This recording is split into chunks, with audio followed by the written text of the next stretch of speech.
আসছে।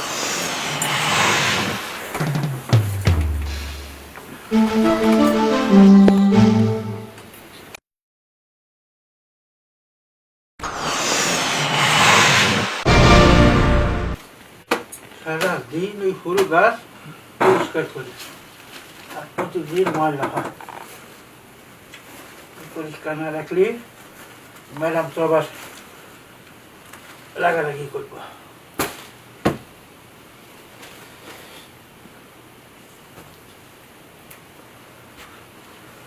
বুঝলাম না, হঠাৎ পেটটার ভিতরে কামড় দিল কেন? যাই, একটু বাথরুমে যাইতে হবে, ভীষণ চাপ দিছে।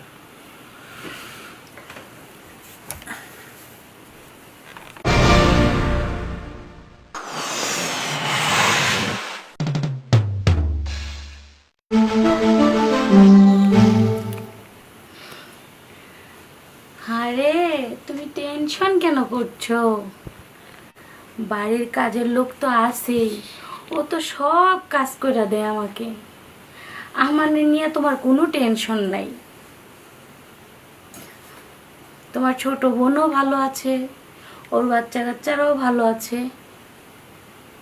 হ্যাঁ, ওদের বাড়িতে একটু সমস্যা আছে, এই কারণে হয়তো তুমি ফোনে পাইতেছো না। হ্যাঁ হ্যাঁ, আরে হ্যাঁ, আমি ব্যাংকে থেকে কালকে টাকা তুলে আনছি। আচ্ছা, তোমাকে না একটা কথা বলতে চাই। তুমি দেশে আসবা কবে? কি, আরো 2 মাস পর? তোমার 2 মাস কি শেষ হইব না? 2 মাস করতে করতে করতে করতে আজকে 1 বছর। তুমি যদি সামনের মাসে বাড়িতে না আসো, তাহলে কিন্তু আমি আমার বাপের বাড়ি চলে যাব। কেন আবার? আমার কি মনে চায় না আমার স্বামীর সাথে আমি কোথাও ঘুরতে যাই, আমার স্বামীর কাছে একটু সুখ দুঃখের গল্প করি, স্বামীর ভালোবাসা আদর্শ এক পাইতে, এটি আমার কি মনে চায় না?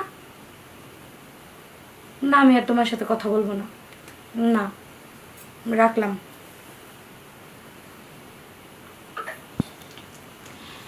এইবার তুমি পালায় কই যাইবা চান্দু? যেভাবে জিদ দেখায় কথা বললাম, ফোনটা কাইটা দিলাম, তুমি নিশ্চিত সামনের মাসে চলেই আসবা। কি ব্যাপার? কাজের লোকের কোনো শব্দ পাইতাছি না কে? এই লোকটা গেছে কই? জায়গা হয়তো কোনো কাজ কাম করতেছে। ওয়াশরুমে আর চাপ দেওয়ার সময় পাইল না। যাই, আমি একটু ওয়াশরুম থেকে আসি।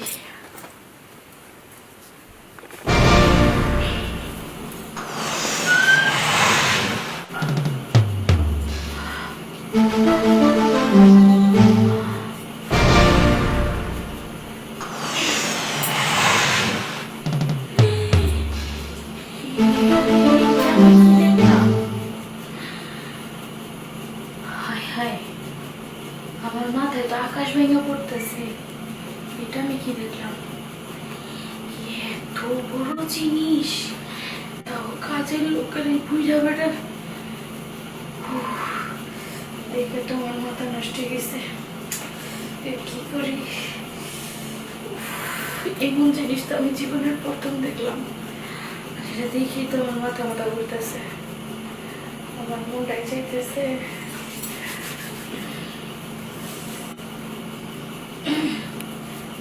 ওয়াশরুমে যাবো না, ঘরে যাই। এই লোকজন ঘরে যাইব, তখন আমি কৌশলে হাজির করে থাকবো।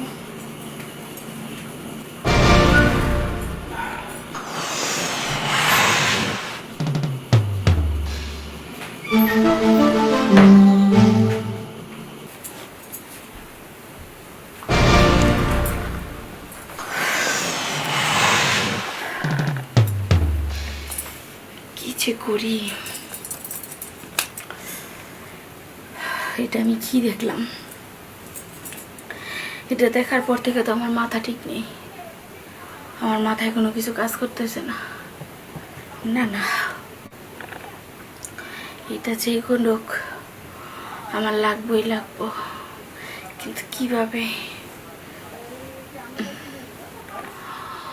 গফুর মিয়া, এই গফুর মিয়া, জি ম্যাডাম। একটু এদিকে আসেন তো। জি ম্যাডাম, একটু বসেন। বলেন না।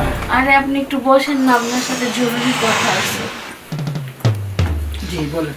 আচ্ছা গফুর মিয়া, আপনি বাড়িতে যান না কয় মাস হয়েছে? তা তো 6-7 মাস হয়েছে ম্যাডাম। ও, 6-7 মাস। আপনার কি বাড়িতে ভাবির কাছে যাইতে ইচ্ছা করে না? হঠাৎ এই কথা জিজ্ঞেস করতেছেন কেন? আরে আমি যা কইতেছি তার উত্তর দেন না।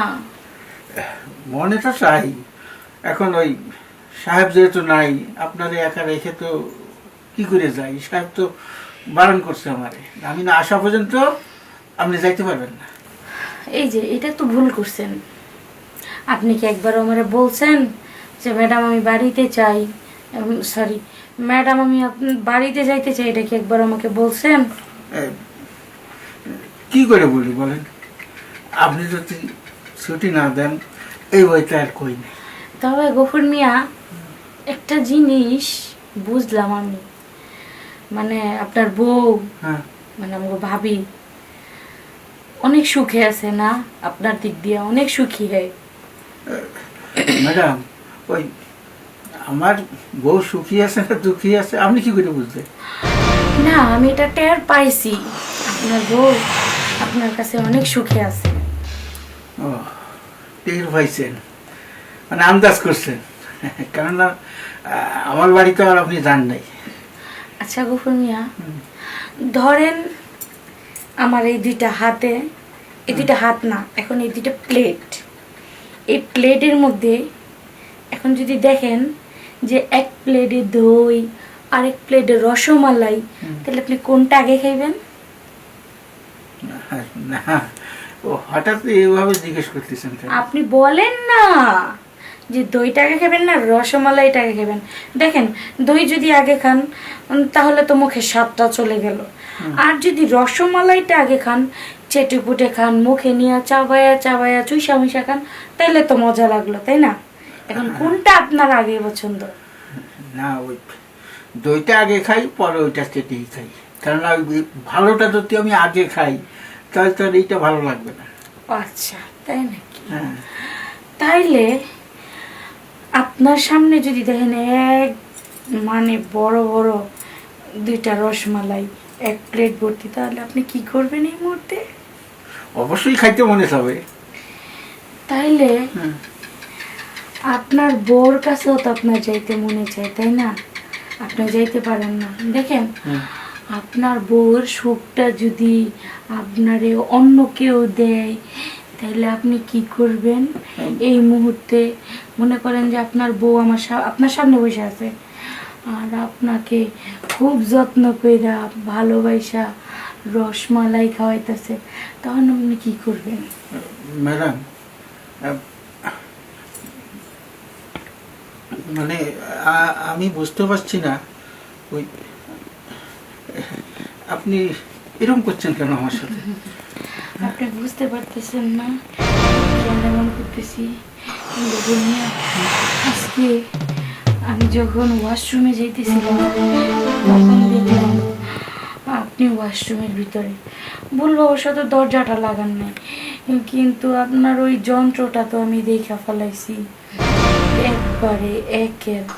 দেখে আমার মাথা নষ্ট হয়ে গেছে। দেখেন এই বাড়িতে তো আপনি আর আমি ছাড়া কেউ নাই, তাইলে যদি এখন আপনার ওই যন্ত্রটা দিয়া আমার মেশিনটা একটু স্টার্ট করতেন, তাহলে মনে হয় আপনিও শান্তি পেতেন, আমিও শান্তি পেতাম। আপনার অনেক দিনের ক্ষুধা, আমারও অনেক দিনের জ্বালা একসাথে মিটটা যেত। না না ম্যাডাম, এইসব বলেন না। সাহেব যদি জানতে পারে আপনার সাথে আমার এই সম্পর্ক, আমার তো বাড়ির থেকে বের করে দেবে এবং পুলিশও দিতে পারে। আপনার সাহেব কি করে জানবে? আপনার সাহেব কি বাড়িতে থাকে? আপনার সাহেব তো বাড়িতে থাকে না, আপনার সাহেব হচ্ছে বিদেশে থাকে। আর দেখেন আপনি যদি আমার কথা রাজি না হন, তাহলে আমি কালকে আপনার চাকরি থেকে বের করে দিব। না না না, তাহলে আপনি ভাইবা দেখেন এই বয়সে বউ বাচ্চা নিয়ে আপনার রাস্তায় ভিক্ষা করে খাইতে হইব। আমার বাড়ি থেকে মোটা অঙ্কের যেই মাস শেষ হইলে 50,000 টাকা নেন, এটা তো আর পাইবেন না। কারণ আপনারে বাসায় রাখছি, কইছি মাস শেষে আপনারে 25,000 টাকা দিব, সেই জায়গায় আপনার সারা মাস আপনার বউ বাচ্চা পোলা পানের সব খরচ দিতেছি, ওই মাস শেষে 50,000 টাকা পড়ে যায়। তাহলে এটা তো আমার পোষায় না, তাই না? তাহলে আপনারা বার করে যে 10-12 হাজার টাকা আমি একটা লোক রাখুন। না না ম্যাডাম, এই কাজটা করবেন না। সামনে ঈদ, এখন ঈদের সময় যদি আমাকে তাড়িয়ে দেন, তাহলে ঈদের বোনাসও পাবো না, বেতনও পাবো না। আমার ছেলে মেয়েদের তো ওই কিছু কিনে দিতে পারবো না। তাহলে আল্লাহ বুঝেন, ছেলে মেয়েকে কিনেও দিতে পারবেন না, ভালো মন্দ খাওয়াইতে পারবেন না, তাইলে কি আপনি আমার কথায় রাজি? যদি রাজি থাকেন তাহলে আপনি আমার কাছে আসতে পারেন, আর যদি রাজি না থাকেন তাহলে না না, আমি রাজি, আমি রাজি, কিন্তু ওই আপনার নুন খেয়ে আপনার উপরে যেতে কিন্তু আমার বিবেকে বাচ্ছে। দেখেন, এখানে বিবেক আর আবেগ বলতে কিছু নাই। আপনারও মনের খাইশ মিটবে, আমার মনেরও খাইশ মিটবে। আপনার বউর কাছে যে 6 মাস বা 7 মাস ধরে যান না, ওই একটা বাসনা, কামনা বাসনাটাও আমারে দিয়া মিথ্যা যাইব। কারণ আমার স্বামীও তো আজকে 1 বছর ধরে বাড়িতে আসেন।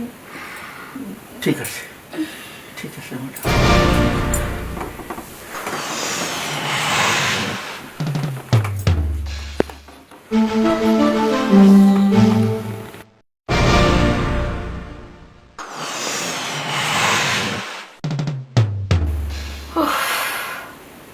জানো গফুর মিয়া, আমার মনও ভরে গেল, প্রাণও ভরে গেল। কারণ তোমার মেশিনটা যেভাবে দেখছি না, দেখে তো আমি পুরো পাগল হয়ে গেছি।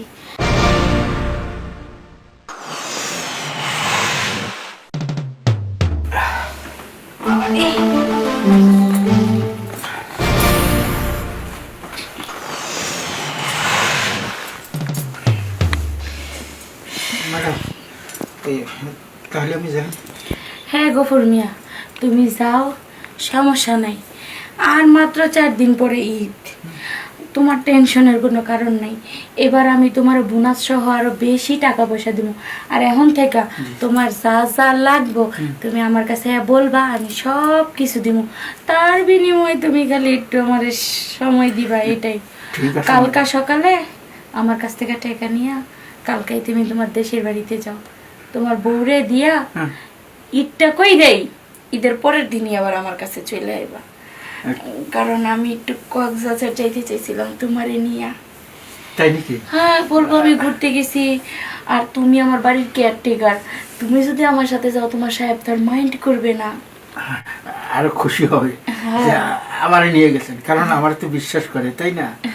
কিন্তু ম্যাডাম, এই ব্যাপারটা যদি সাহেবে কখনো না হয়। তুমি টেনশন করো না, তোমার সাহেব খুনাক্ষর টের পাবে না। আচ্ছা ম্যাডাম, আপনার ফোন আইছে বলে আমি ফোনটা দিয়ে যাই। হ্যাঁ, ঠিক আছে।